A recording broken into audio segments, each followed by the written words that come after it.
Hi, welcome to Speak Up for Our Planet. We're glad that you found us. All of our videos are of experts talking about what they're doing to save the planet and how you can help too. You might like to watch the videos live and ask the expert questions. In that case, just visit our website and click Join Us. Hope to see you soon. Rosie, over to you. Okay, well, tipping points were something I first heard about when I was studying the greenhouse effect in the 1980s. So I'm rather long at this game, and I haven't had a conversation with a climate scientist since then about tipping points. So when I heard Professor Tim Lenton talking about it on a podcast, I thought positive tipping points because up till then, whenever I heard about them, it was terrifying. And I thought, wow, this is really bringing me hope and joy today. And so for me, I think this is a very joyful topic. And so I'm very, very happy that Halle Krieger, who is a member of Tim Lenton's group and is doing a PhD with him, she is working specifically on positive tipping points in climate and society and how they can drive rapid climate action. And so, if you've ever wondered, will my little one person contribution matter? Hopefully, by the end of it, you'll realize yes, it will. For her master's research, she looked at tipping points in the UK automobile market from petrol powered to electric vehicles. And she presented that in the 2025 Global Tipping Points Conference. She's especially interested in collective processing of climate-related emotions, eco-anxiety, which is part of what creates a tipping point. And as someone who's actually felt eco-anxiety herself, and I suspect one or two of us on this webinar tonight will might be feeling the same, this is actually a very useful thing to help you think about how to get emotional resilience and take action. So what she's going to do tonight is introduce the concept of tipping points, why we need them to drive some action faster on carbon emissions. She'll give us some examples of norms and technology, and she'll use some historic examples of how it's happened. So she'll put it in context and tell us the dynamics. And then she hopefully is going to demonstrate the dynamics with us by playing a live interactive game. First time we've done this and Speak Up for Our Planet, and to demonstrate how a new behavior can become the norm or not. So if I may, I'll just pass you over to Halle Krieger. Halle. Great. Yay. All right, let me go ahead and share my screen.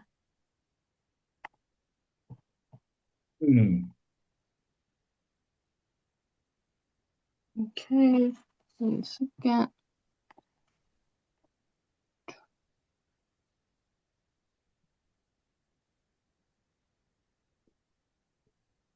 Okay, can everybody see my screen? Yeah. Yes. Okay. And people should mute at this stage, please.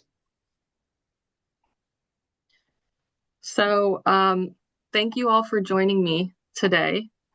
As Rosie mentioned, I'm a PhD researcher at the University of Exeter, and I am studying the detection of transformational societal changes or positive tipping points that are needed to respond to the climate crisis.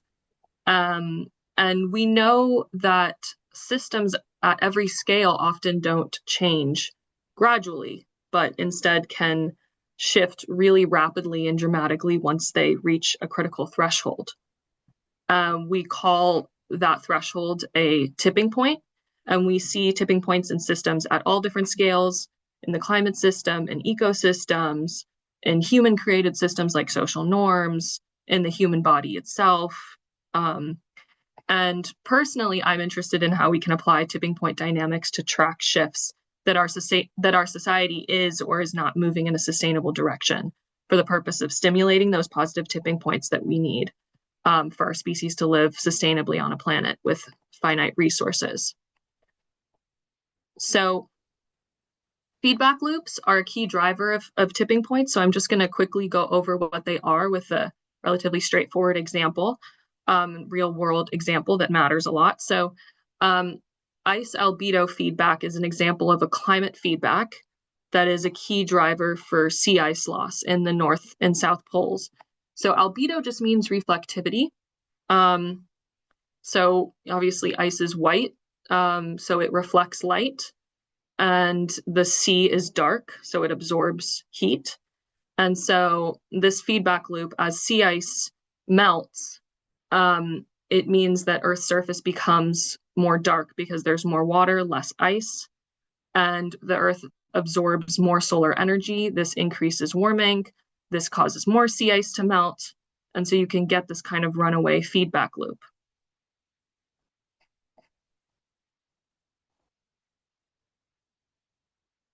And I also wanted to start with talking through something that's close to my heart. One of the ways that we can understand what's happening in the US right now is through a series of key reinforcing feedbacks that have been pushing the US political system closer and closer to a threshold where the rise of authoritarianism has become possible. So obviously this diagram is an oversimplification, but I want to demonstrate the impact of feedback loops.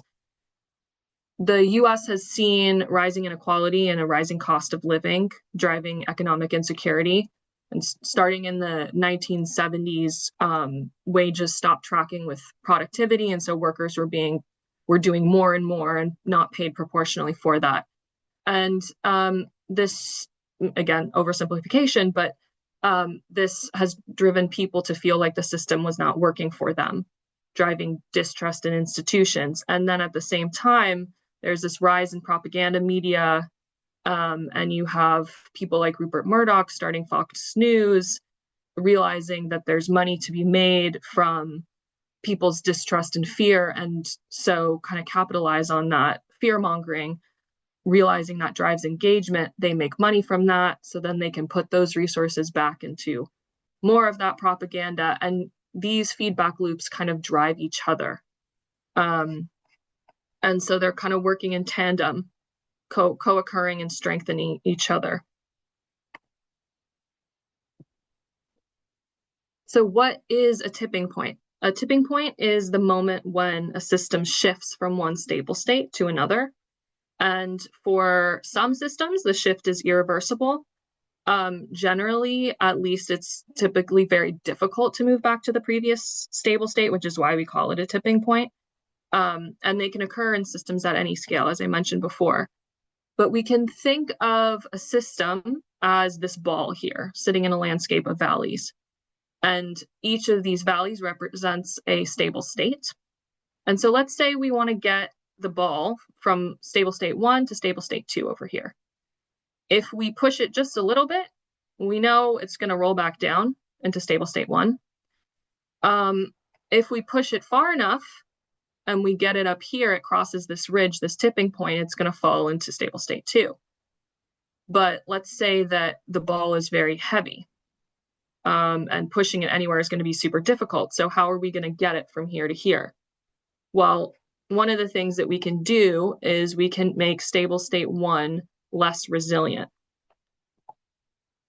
And that will make it less likely that the ball is going to fall back into stable state 1 once we push it. So one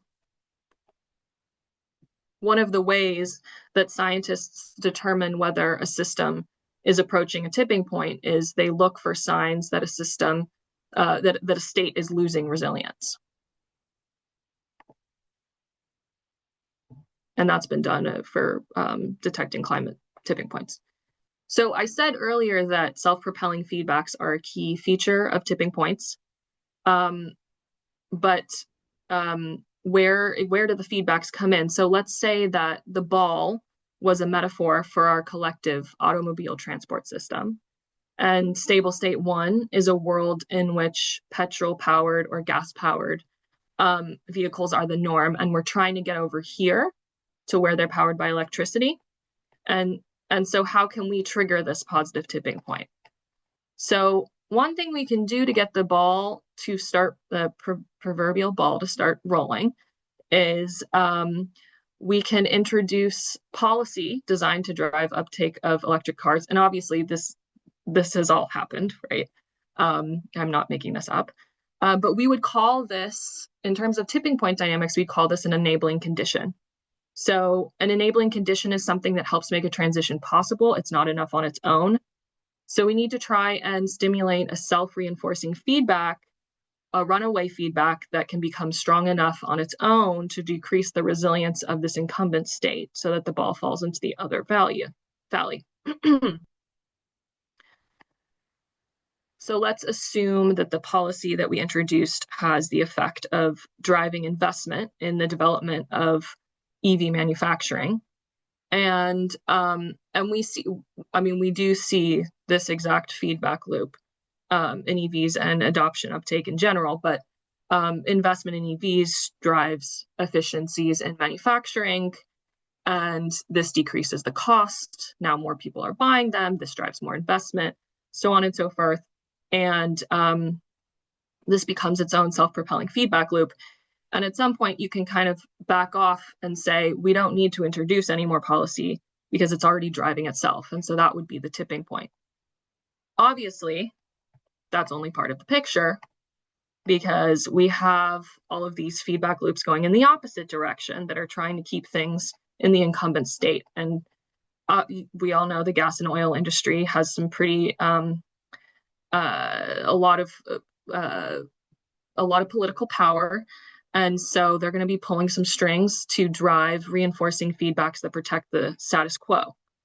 So and on top of that, society has been building itself around petrol or gas powered mobility for a long time, with petrol stations, supply chains, consumer habits, and this keeps petrol cars convenient and familiar and economically powerful. So we would call this fossil fuel lock-in.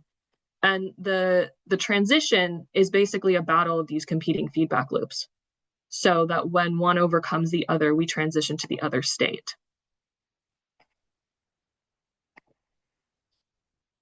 So we just learned the key concepts in tipping point dynamics. So I'll just run through that one more time. So enabling conditions are the conditions that make a state change possible. So this would be the pro-EV policy that we introduced at the beginning.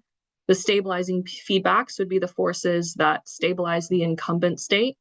So that would be things like fossil fuel lobbying.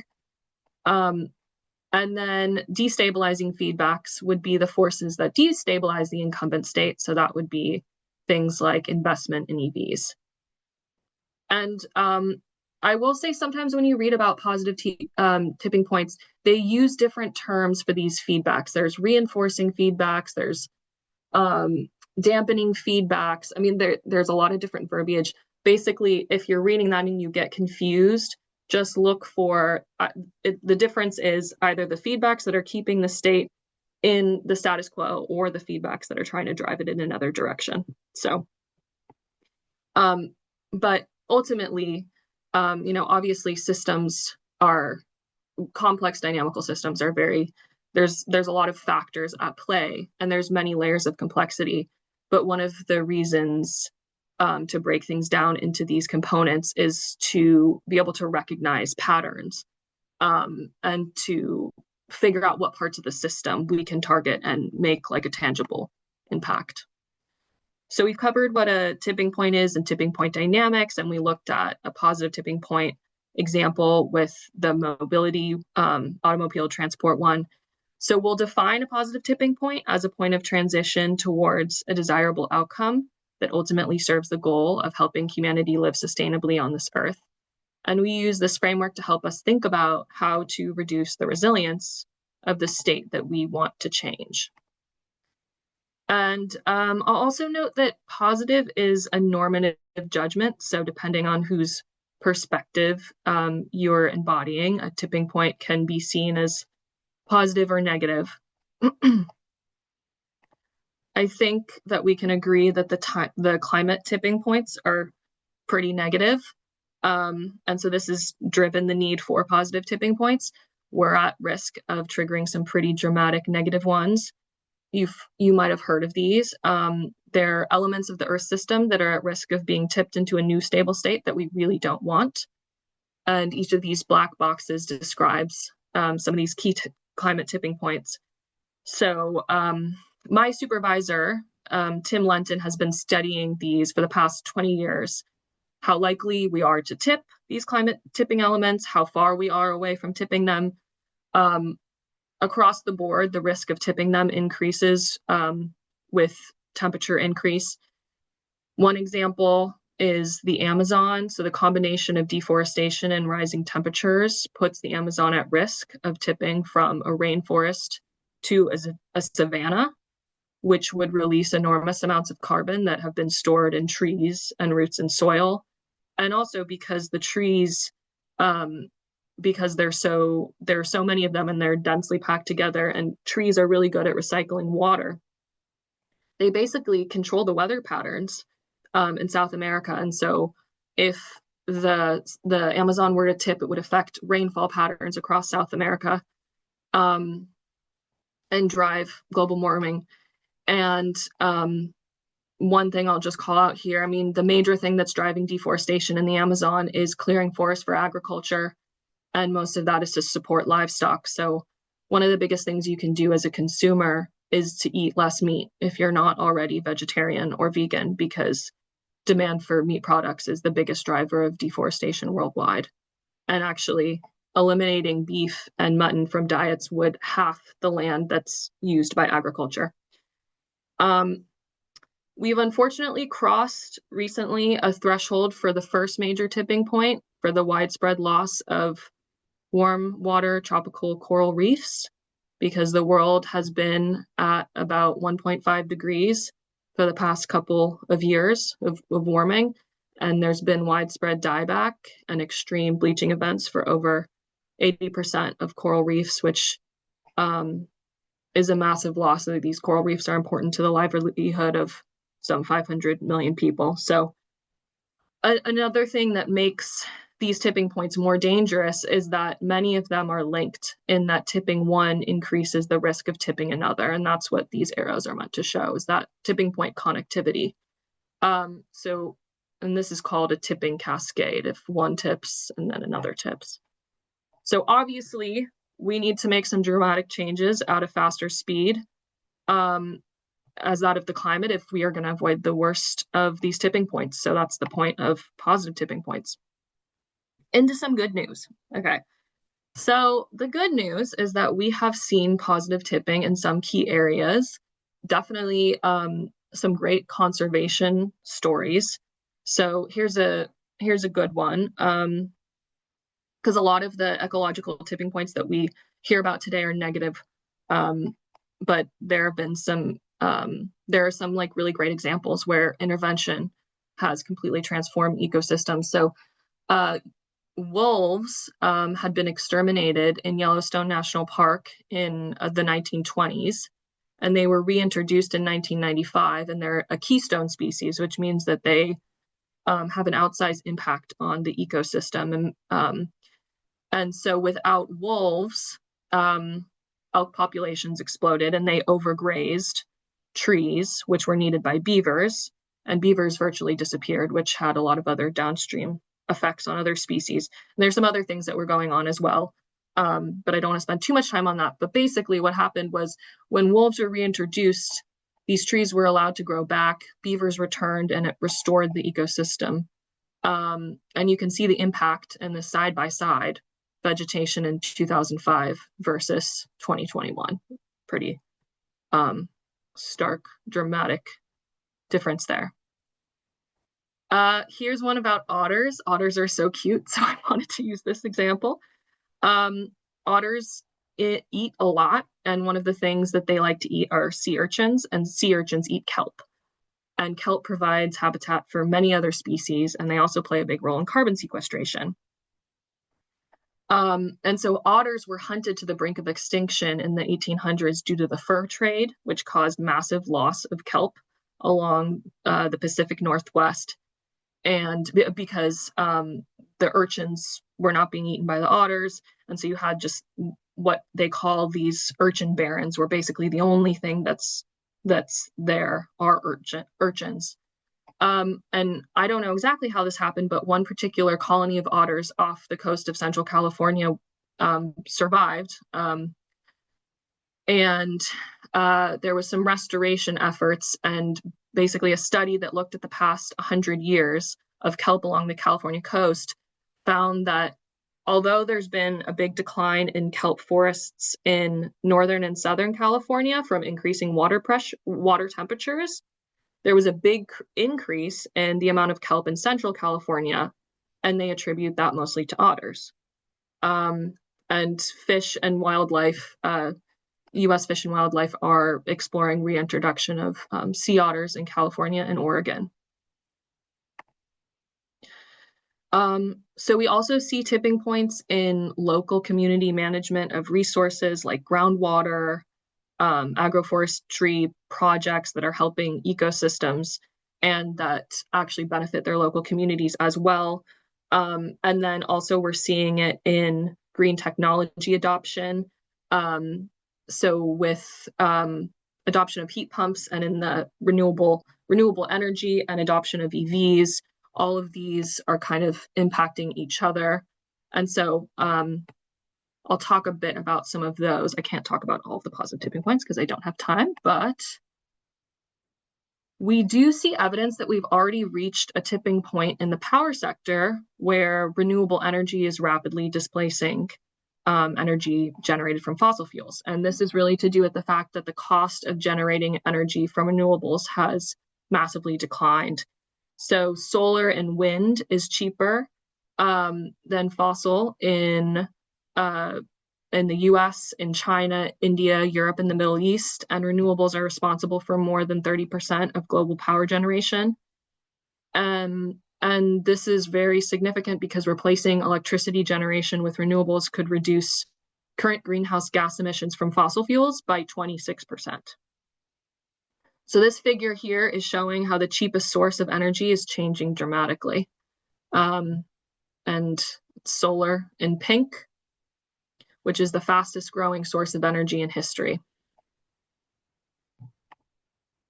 And China is really pretty much is really driving the speed and scale of this transition because they've invested a ton of resources to manufacture renewable energy, and they've driven down prices for renewable energy that's affected the rest of the world.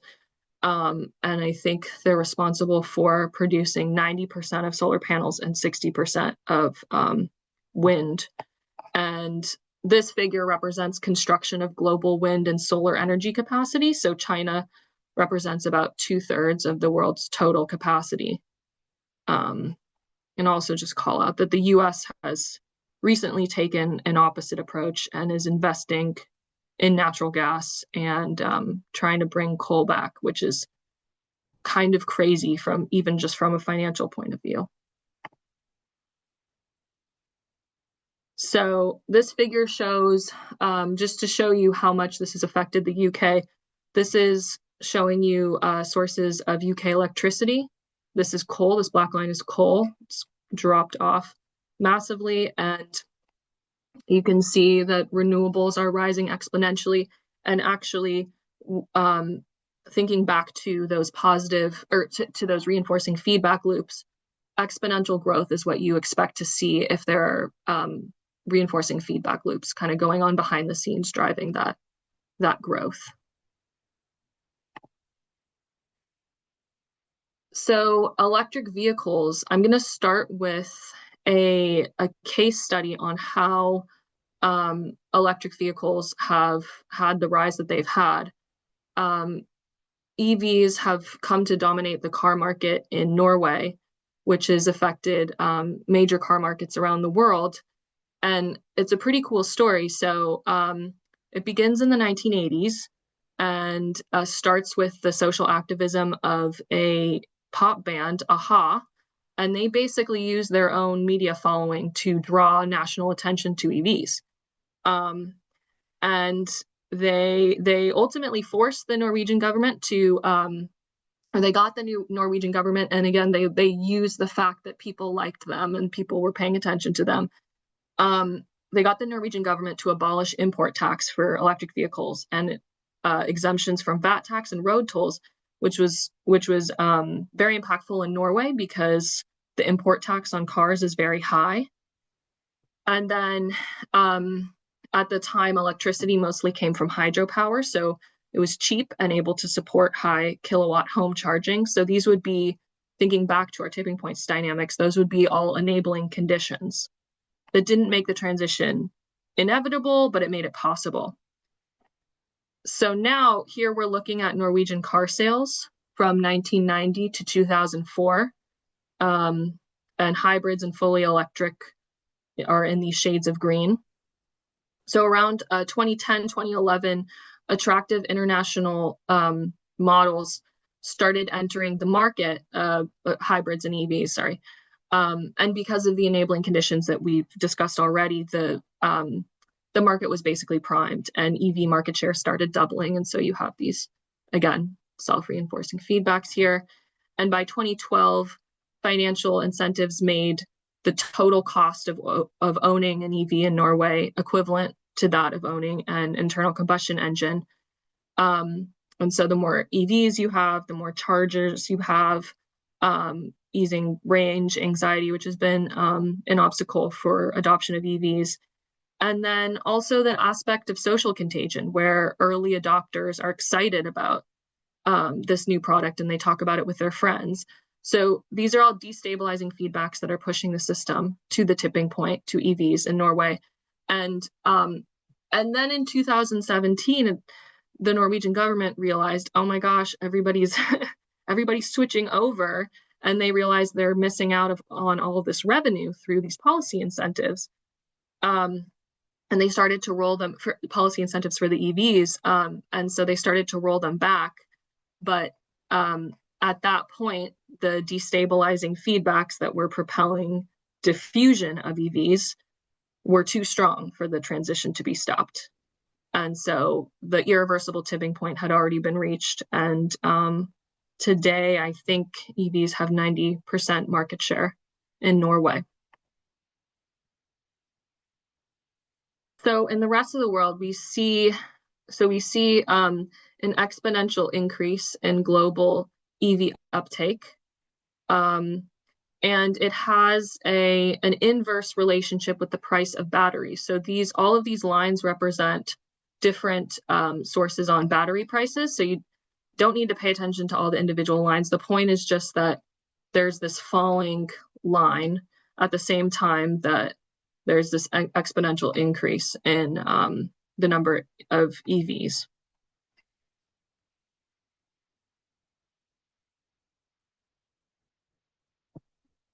So EV adoption, we're seeing like a spreading effect as well, the spillover effect, where more established EV markets are influencing those around them. And we talked about tipping cascades in the climate and how those are really bad. But the spreading of electrification of transport is a tipping cascade we do actually want. And it also has a positive impact on tipping to renewable energy because the batteries used in EVs can be repurposed and have second lives as storage in the grid, which is needed in order to store energy generated from solar and wind, since those are transient sources of energy. And actually, the transition from horse-drawn carriages to automobiles at the turn of the century showed similar behavior to that of what we're seeing now with EVs. So these photos were taken on Easter Day parade on Fifth Avenue in New York City, 13 years apart. And this one is not as zoomed in, but these are all horse-drawn carriages here, and then you have automobiles on the right. So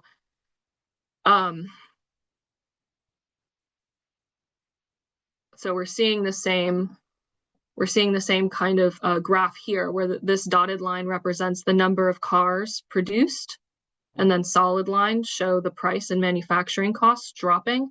And there's that increased relationship again with the increasing production of the new technology and the declining cost. We also see tipping points in social norms. So a good example is the 2018 school strike for climate movement that Greta Thunberg started. And she started protesting outside of Swedish parliament on her own, and created the enabling conditions for this to grow into a larger movement. Within the first few days, several people joined her.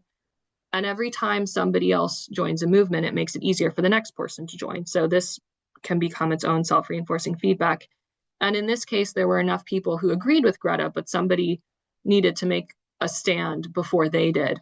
And so what can happen in a social movement is that if you get to a critical mass where a certain share of society adopts a new norm, this can overcome the stabilizing feedbacks that are maintaining the status quo. And in this case, within 7 months, 1 million people had joined the movement,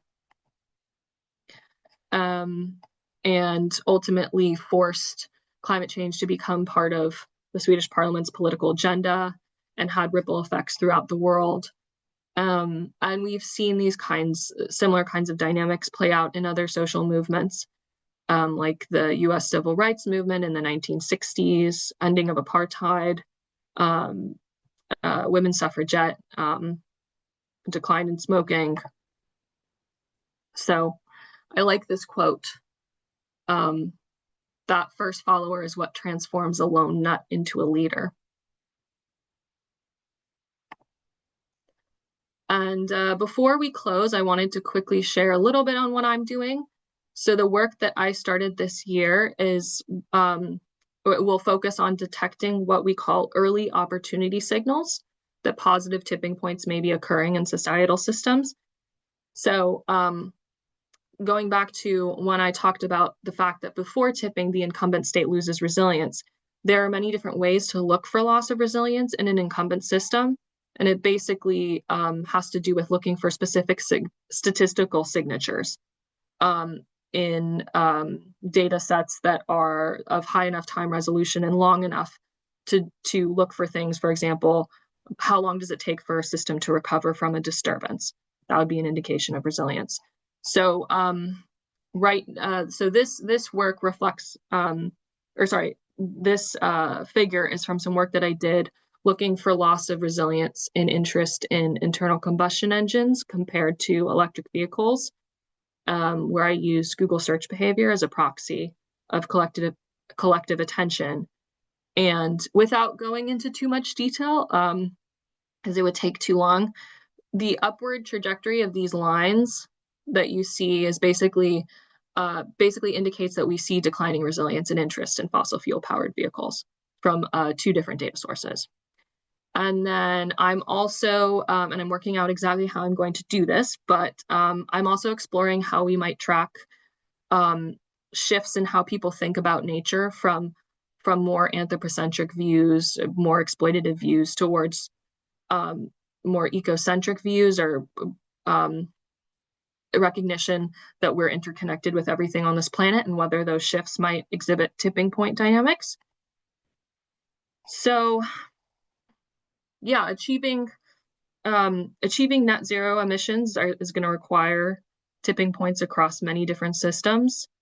But I decided to study positive tipping points because they give me hope and they help me make sense of the world in all of its chaos and complexity, and give me a sense of agency that something that I do can have a real impact. So I hope that I've imparted some of that to you, and that you can use some of what you learn to think about what positive tipping points you might be able to affect in your own lives.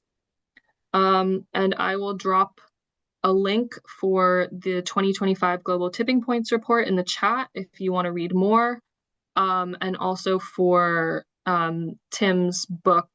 Yeah, he came out with a fantastic book on positive tipping points. I guess 2025 or 2026. I think 2025. Yeah, but I'll drop a link to that as well. And if you want to contact me, there's my email. So I guess now we can move into the interactive activity. Jane, Rosie, is that? Yeah, that's absolutely fine. Thank you so much, Halle. That's totally amazing. I mean, I've really learned so much. I just want to remind people that if they have questions, they should write them in the chat. But yes, if you want to move it on to your interactive, the interactive part of the evening, that's something quite new to us. So it's very exciting. At this point, Halle conducted an interactive hands-up game, which required the audience to switch on their cameras. So we didn't record it, but I'm going to describe it briefly here. Halle asked us all to raise one hand to help to solve the world's problems. And we did. But after a short time, people began to lower their hands again, perhaps from physical discomfort, perhaps influenced by others. When one person lowers their hands, it increases the likelihood that other people will lower them too. This stabilizing feedback is very strong, and the state of having one's hand up becomes less normal as the dominant state, having one hand down, starts to reassert itself. The audience then gave several suggestions for potential enabling conditions that could have made the new state of having the hand up more sustainable. These included something to rest the elbow on, a subsidy for doing so, and permission to use the electronic hand. The exercise encouraged us to think about the stabilizing feedbacks that keep the status quo in place when considering real systems we would like to change. We need to be aware of these and seek to overcome them if we're to have a real chance of success. If sufficient conditions are not in place and destabilizing feedbacks are not strong enough, the ball will not pass the tipping point. It will roll back down the hill to where it started. There's some questions, if I may pick them up. I'm going to start with one from Alan. Hi, Halle. I'm impressed by your positive attitude and your research. Big but. How do you as scientists deal with a world where key politicians and key social media influencers aren't interested in objective truth?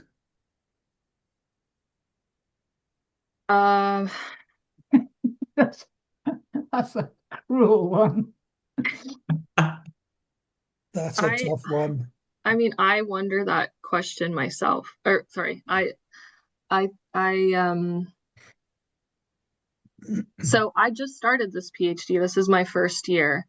And one of the reasons why, I think Rosie mentioned this at the very beginning, when she was doing the intro, one of the reasons why I'm interested in emotional resilience and building emotional resilience and kind of tackling climate-related emotions heads on is because I think that in a lot of cases, I mean, I look at my supervisors and I wonder that, and I don't know.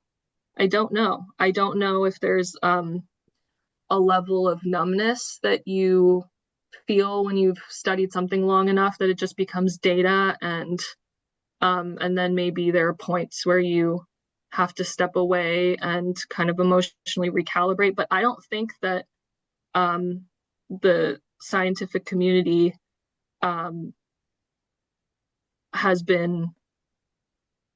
they've not been taught how to deal with all of the emotions that come with everything that they're studying, and the fact that a lot of it is not taken seriously and being implemented. So I guess, long story short, I think that's something that needs to change, and that there needs to be more kind of emotional containers so that people can process what it is that they're working through, so that people don't burn out. And I think, and I think also that makes me think about like young kids too coming into this world. And I guess that's a different tangent, but yeah. Let's take something a bit easier. I don't know if this is easy, but it's not as confusing as the last one. The graph that you showed of geographical energy alternative. I didn't know if it was manufacturer of alternative energy generating equipment, or is it the use and application of alternative energy gear? Is that the one with the big bubble of China? Yes. Yeah, that's capacity. So that's wind and solar projects that China is currently constructing versus all the You other mean, countries. so of all the electricity in China, that the bubble is meant to represent what share of that is generated by alternative sources? No, it's meant to show that compared to the rest of the world, China is building immense capacity for renewables. Like there's many wind and solar projects that are underway and capable of generating 339 gigawatts of energy. Okay, so the whole circle is the world's production of alternative electricity. Yes. Capacity too. Okay. Capacity. Yeah. Cool. I'd like to ask a question about how many early adopters and adopters do you need, do you think? Because I read that 25% or around that is an important number, which of course encourages people, many of whom will be sat in this group, who are taking action and would love to know that they don't have to convert 99% of the population. They need to help find the 25% of which they're part of. But does your data show that that number is substantive, or is that So yeah, I just decided to share my screen because I actually have a slide here that I didn't cover because of time constraints. But yeah, so I mean, and this curve can shift. So let's see. So the dotted line represents accelerated adoption. And so this teal line would be, I guess, non-accelerated adoption. Depending on, I think what this was meant to show is that there are ways to drive adoption such that the amount of population that you need from the beginning can be decreased. I don't think that there's okay, personally, I'm not doing research to look for whether 25%, or in this case 13.5%, is the exact number of like exact percentage of people like early adopters that need to be in place for the early majority to then take up a technology. I think this is just generally what we see, and it probably varies from technology to technology. So sorry, I can't answer that better. I can look more into it though, and follow up with you if you're really curious. No, that's fine. I just wanted to, you've nicely pointed out that, and I love the bit you said about if the adopters are enthusiastic about the technology, then they'll talk about it. And so it was point to self, be enthusiastic about technologies, and don't tell anybody about the slight downsides that occasionally there are, because it is interesting. Everybody said they loved their new EV once they'd driven it. So, it was a real talking point. Is there time for one more question, Jane? Yes, I think there's time for one more. Has anybody else got about Erica? Yeah. Halle, with your research on positive tipping points, it was great to see the example of the wolves and the otters, and I know you've talked a lot about the EVs. Is there another area with regards to climate change that you've really been focusing on with looking for a positive tipping point scenario? So So one of the things that I mentioned this at the end that I'm really interested in is trying to track attitude shifts towards more anthropocentric understanding of our relationship with nature to being more ecocentrist. I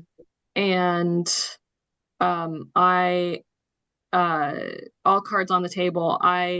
Because I'm in my first year and I haven't gone through the upgrade process yet, I'm still figuring out exactly how I'm going to do that. So I'm looking at different data sets and different methodologies that I could use to do that. So I'm figuring that out right now. I do have a data set that shows solar panel adoption by postcode in Australia. And that's pretty cool because I think that I think that there would be a way to look for tipping points in that data to see how to see that spreading effect, the social contagion. Like, do you see little communities where solar starts to spread? And also, how does that differ from rural versus urban communities would be an interesting thing to look at. Yeah, so a lot of it is in the planning stage. Yeah. Well, and global warming might lend some more positive encouragement toward people to continue to explore solar and capture that energy. Yeah. Good for you. Okay, well, I think we're going to have to stop there. If anybody does have any more questions, please could you drop it in the chat, and we'll see whether we can get that back to you, probably via our newsletter. If there's any questions, we can drop an answer that way. Thank you, Rosie. We have a newsletter and we have many more talks to come. So if anybody here doesn't get our newsletter and would like to, either drop me an email on this address here or put your email address in the chat. That would be great. Really nice to see so many of you here. I think Halle did a great job of telling everyone about it. And we've also got some of our regulars here. So brilliant to see you all. And thank you so much, Halle. It was really, really interesting, really informative and positive, which is what we are trying to achieve. We're trying to get people to feel positive about what we can do about climate change, because there's no question that if you feel negative about it, then you won't do anything about it, and then then we're lost. So everybody needs to keep their positive hats on, and you've really helped with that. So thank you so much, Halle, and good luck with the rest of your studies. Hi, welcome to Speak Up for Our Planet. We're glad that you found us. All of our videos are of experts talking about what they're doing to save the planet and how you can help too. You might like to watch the videos live and ask the expert questions. In that case, just visit our website and click Join Us. Hope to see you soon.